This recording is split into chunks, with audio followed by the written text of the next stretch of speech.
Qobulda turgan vaqtimizda qozi domlaning otlari bor edi. Saroyga boylangan edi.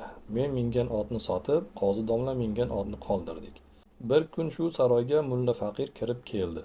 Qozi domlani ziyorat qilib, qozi domladan men turgan qishloqda hashak serob, qorini ham otni ham qishloqqa olib borsam, bir oy olib tursam, ot ham yaxshi semirib qolar, deb iltimos qildilar. Qozi domla xo'p deb javob berdilar. Qobul shahridan taxminan 30 kilometr tashqarida tog' ichida Sabz degan qishloq ekan. Shu qishloqda bir oy turdik. Ob-havosi juda yaxshi ekan. Salqin, tog'dan suv tushar, nihoyatda sovuq edi. Tutlar pishgan vaqt ekan. Mulla faqir masjidda ibodat qilib o'tirar ekan.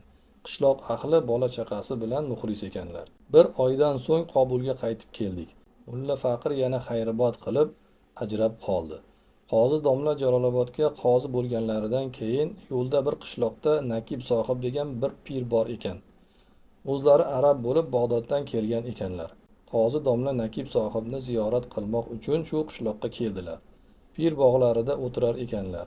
Bu pirga podshoh ham murid ekan. Kirib ziyorat qildik. Qozi domla Nakib sohib bilan arabcha so'zlashdilar. Bir soat suhbat qildilar. Keyin ruxsat olib Jalolobodga jo'nadik. Qishloq ahlining hikoya qilishicha, bu zot sohibi karomat ekanlar. Jalolobodda qozi domlamizga davlat tarafidan hovli berildi. Qozi domlamiz kunduzi mahkamaga borib, kechqurun men ovqat tayyorlab turar edim. Erta bilan mening darsimni aytib, mahkamaga ketar edilar. Shu tariqada 4 oydan keyin qozi domlaning ayollari ham podshohning harji bilan Toshkentdan keldilar. Qozi domlamizning xos huzurlarida esa mendan boshqa o'quvchi yo'q edi.